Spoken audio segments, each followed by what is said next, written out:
Prayagraj smart classes में आप सभी लोगों का हार्दिक स्वागत एवं अभिनंदन है। मैं रामेश्वर पांडे आज आप लोगों के बीच में, जैसे पूर्व में आप लोगों के लिए सिलेबस से संबंधित वीडियो मैंने डाला था, मैंने आप सभी को बुलाया था कि मेरी इस क्लास में आइएगा जरूर, और आप लोग हाजिर हैं, बधाई के पात्र हैं।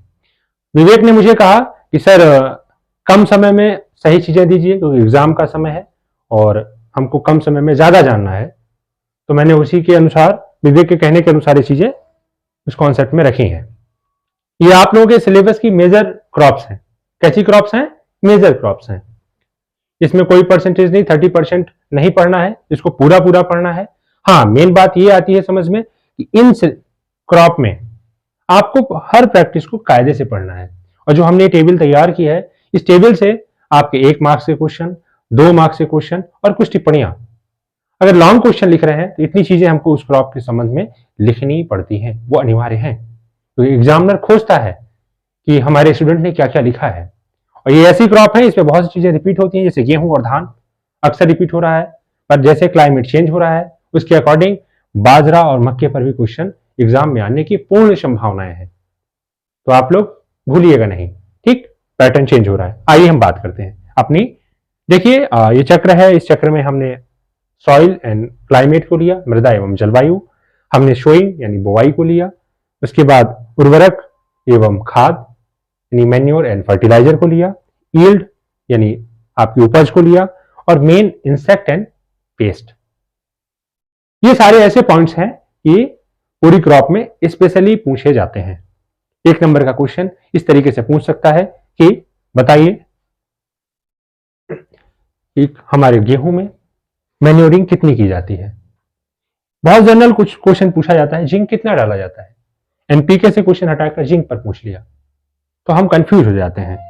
बहुत कभी कभी हमने देखा है एग्जामों में पेस्ट और डिजीज पर क्वेश्चंस नहीं पूछे जाते एग्रोनॉमी के पेपर में, पर अब पूछे जा रहे हैं। यानी दौर बदल रहा है, दौर बदलने के अनुसार हमको चीजें को बदलना चाहिए। आइए हम अपने इस पूरी टेबल पर आते हैं। देखिए हमने पहले लिखा गेहूं। गेहूं किस मृदा में होता है? तो उस मृदा का नाम है दोमट, जिसको इंग्लिश में बोलते हैं एल्यूवियल सॉइल। फिर है किस जलवायु में है? जलवायु है कौन सी? शीतोष्ण। शीतोष्ण जलवायु में होने के कारण ही हम रबी सीजन में बोते हैं। किस सीजन में बोते हैं? रबी। किस सीजन में बोते हैं? रबी सीजन में, ठीक। हाँ, ये 2 टेम्परेचर मैंने लिखे हैं, किस किस तापमान पे होता है। ये जो पहला तापमान 20 से 25 है, जब आप लैंड प्रिपरेशन लिखेंगे तो आपको लिखना पड़ेगा कि हमारा गेहूं 20 से 22 सेल्सियस पर जमाव होता है, ठीक। बुआई के समय हम इस टेम्परेचर पर क्या करते हैं? बुआई करते हैं, और 25 से 30 सेल्सियस पर वो पूरा बुआई के बाद हफ्ते भर में जमाव होता है, ठीक। जमाव यानी पकड़ बनती है। अब आगे अगर आते हैं दूसरी क्रॉप में, धान का अंतर देखें कि धान में कैसी मृदा चाहिए। यहां पर मृदा हमको एल्यूवियल चाहिए थी, हल्की भारी दोनों चल जा रही थी। यहां पर हमको भारी मृदा चाहिए। क्यों? क्योंकि हमारा धान में पानी अधिक लगता है, भारी मिट्टी रहेगी तो पानी कम सूखेगा।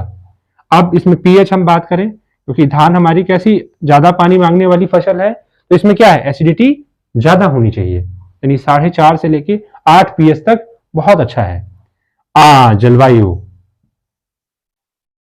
अब इसमें अगर हम बात करें तो जो इसमें वर्षा की रिक्वायरमेंट है वर्ष भर में, जहां 140 mm वर्षा हो रही है वहां के लिए उचित है, ठीक। उससे कम में करते हैं तो समस्याएं बढ़ती हैं। हाँ, इसके लिए तापमान की बात करें इस क्रॉप में तो 21 से 37 सेल्सियस इसके बीच में चलता है। हाँ, एक चीज और ध्यान रखें, ये जो हमारी क्रॉप है वो किस सीजन की है, क्योंकि एग्जाम में हमने पिछले वर्ष देखा था पेपर, तो उसमें ये पूछा था कि रबी सीजन की और कौन से खरीफ सीजन की 5-5 फसलों के नाम लिखिए। ये हमारी रबी में हो गई, और ये किस में हो जाएगी बताइए? खरीफ में। किस में हो जाएगी? खरीफ में। बाजरे पर आते हैं, बाजरा और मक्का आप बताएंगे। नेक्स्ट क्वेश्चन में फिर हम एक टेबल लेके आएंगे, ठीक। दोमट मृदा में हमारा बाजरा होता है।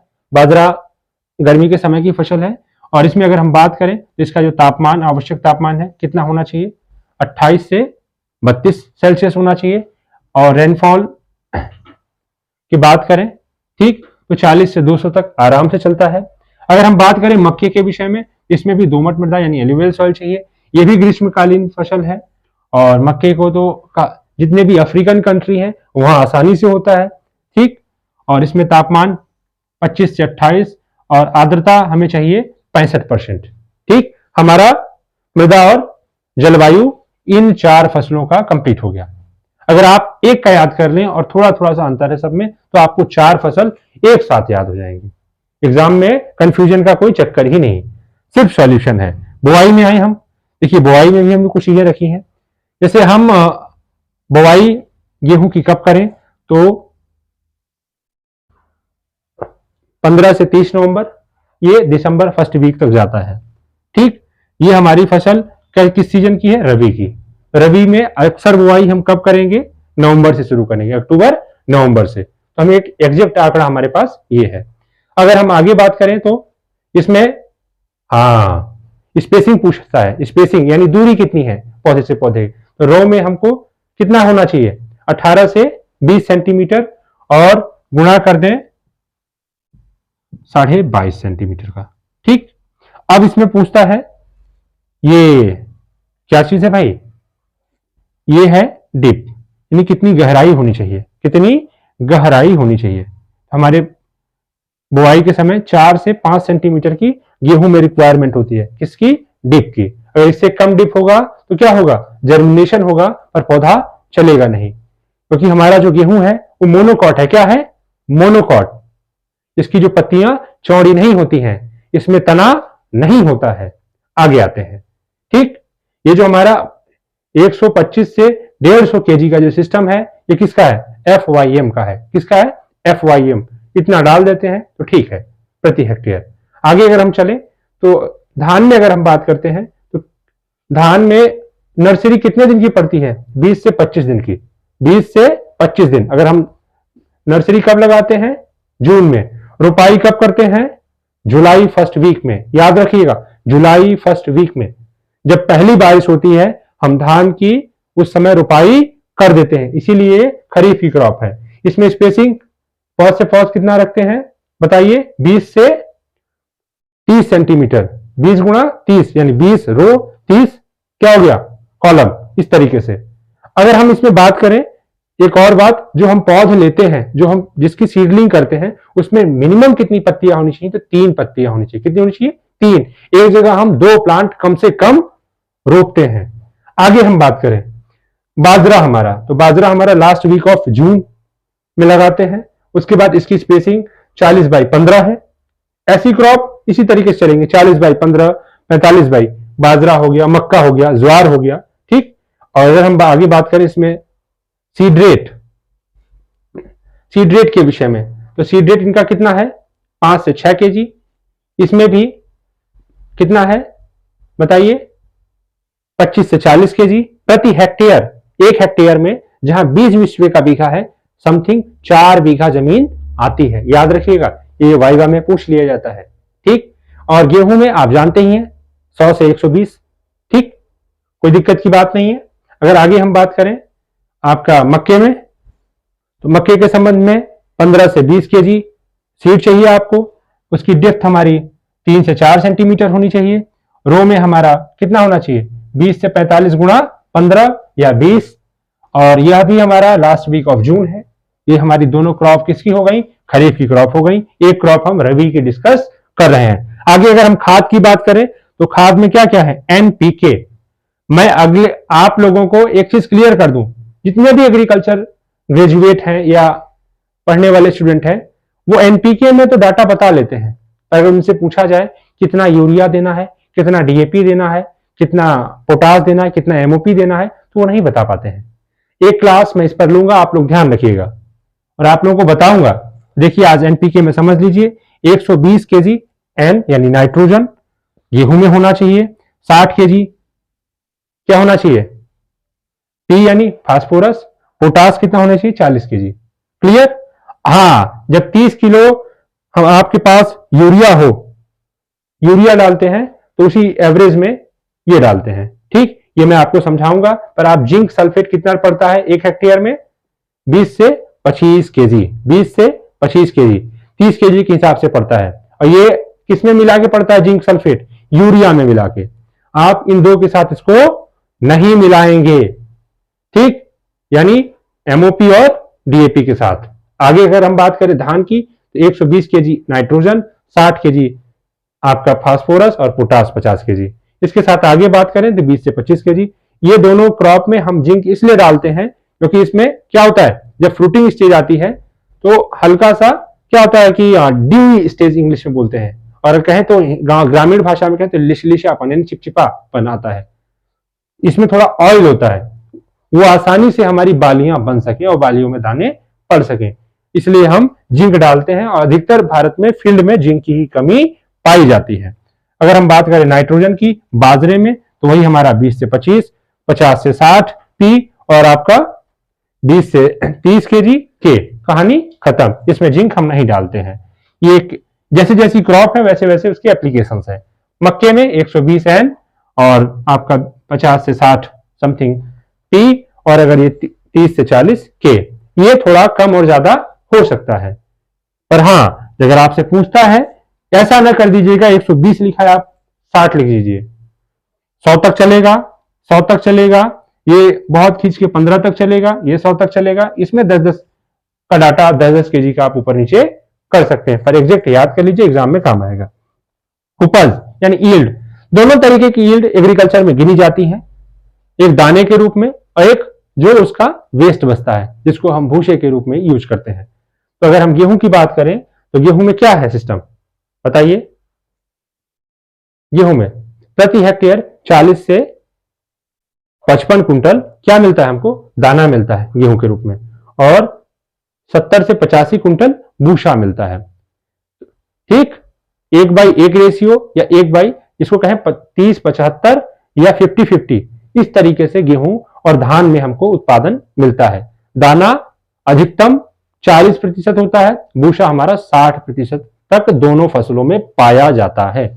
ठीक, आगे अगर हम धान की बात करें तो कितना है, इसमें भी वही 40 से 50 कुंटल। ठीक, हाई यील्डिंग वेराइटी इससे ज्यादा देती है, वहां परेशान होने की बात नहीं है, पर जनरल डाटा में, एवरेज डाटा में यही है।